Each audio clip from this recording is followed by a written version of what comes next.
Hello and congratulations, you successful woman who has been cultivating incredible healthfulness in your relationships. I know this has been quite a journey and I have lived this journey, and I want to empower you today with cultivating even more emotional intelligence. Certainly you have already begun to embody the self-empowerment pieces and the creating your own reality pieces. But as you continue on in your journey of success as a woman entrepreneur, you will need to learn more and more emotional intelligence techniques, which is essentially a path of self-mastery. And I will tell you a story of what happened in my life that led me to my first opening of emotional intelligence. And essentially what happened is I was at a point in my marriage, my children were 4 and 1, and I had gone out to my husband at the time's car to get a CD to lend to someone in our Bible study group, and I found drugs in his car.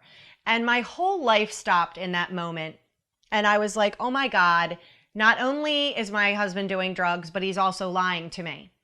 And the following week, we had a family vacation planned, and I was really teetering between going or not going because of all of this. And I ended up going, and about the third day, it ended up becoming a disaster. My husband at the time was an alcoholic, and he was drinking while I had gone down to the beach. My 2 sons were napping, and I came back up, and he became violent. And it was very scary for me. I ended up packing my 2 children up and all of the things that we came with, and I drove home in my SUV to parents who were blaming me for who knows what. I don't even know at this point. And essentially they were like, you need marriage therapy, and I'm thinking as though I'm married to myself. And so this really truly was my broken open moment in my journey of life, where I felt so isolated, I felt so alone, I felt so confused, because up until this point, I thought my life was fantastic. I had 2 beautiful young children, and I was a stay-at-home mom, just as I had always dreamed I would be. And here I was facing a partner who had betrayed me, and really parents who had betrayed me is what it felt like at the time. I spent a lot of time crying my eyes out on the bathroom floor and feeling sorry for myself, and also being present to myself, but also feeling abandoned by pretty much everyone in my life, including God. And one of the days that I was up there thinking about all of the different things in my life, because this brought about a huge amount of self-reflection and reflecting on pretty much everything in my life, because as I said, I was broken open. This was a dark night of the soul for me. I remember thinking to myself, what was it, Rebecca? What was it that he did to you there at the beach on that vacation that was so awful? And the answer that I received was, he abandoned and rejected me. And as you know, I was put up for adoption, and so my soul came here to learn the lesson of abandonment and rejection. And the next thing that came was one of the most emotionally intelligent things that was truly a spark to hopping onto this path of redefining everything in my life and being in touch with my spirituality and cultivating that, reconnecting a relationship with and redefining my definition of God. The words that came in this moment as I sat there on the floor crying and reflecting was, where are you abandoning and rejecting yourself? That was a game changer for me. And going forward, I was able to see that life is always mirroring to you how you are treating yourself. And what you are thinking that someone else did to you is an opening and an opportunity to ask the questions about how are you showing up for yourself. And when you ask those kinds of questions, you will cultivate an even deeper emotional intelligence that allows you to sink more into your own femininity, into your own leadership, and into your own ability to know yourself to a level of self-mastery that allows you to be able to communicate to other people. Emotional intelligence is about asking those harder questions and then moving into an intent to learn with yourself. Being in an intent to learn about your experience, how you're feeling, and how you handle those feelings is the key forward for deep emotional intelligence.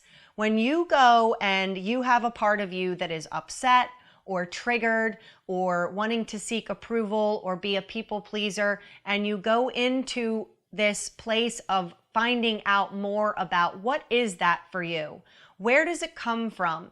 Why is it necessary? Look at the places where you're triggered into being the victim and look at why are you triggered to being the victim. And when you do, you will cultivate a deep level of emotional intelligence. I remember as I was on this path of personal development and I was beginning to heal a lot of this stuff and asking those questions and allowing the external to mirror to me what it was that I was needing to heal in that moment. I went to a tea with my mom and my sister, and I had been more positive at this point along the journey. I was still, in victim mode at some times. And so we're sitting there and everything's going well. And I walked away from that tea that we had and thought to myself, why was I telling these negative stories? Like I almost was like disgusted with myself and I didn't understand. And one of the fastest ways to become more emotionally intelligent is through self-observation.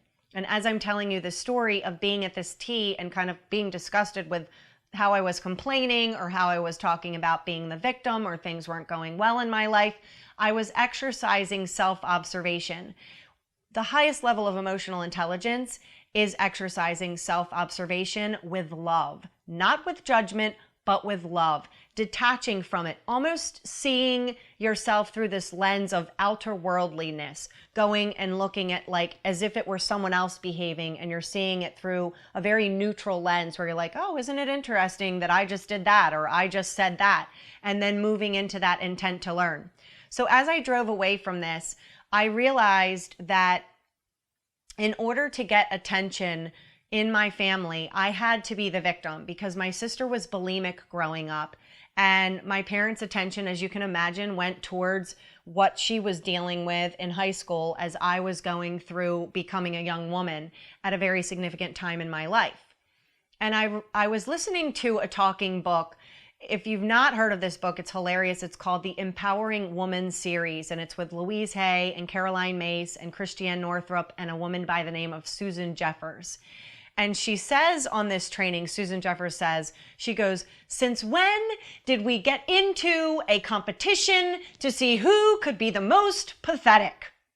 And I was laughing at the time, but what I realized as I drove away from having this tea with my mom and my sister was that I was in a competition with my sister to be the most pathetic because that was the only way that I could get attention. That was why I was told you're too much or you're over dramatic, because yeah, I had to be dramatic in order to get attention from my parents because my sister was dealing with this illness at this time.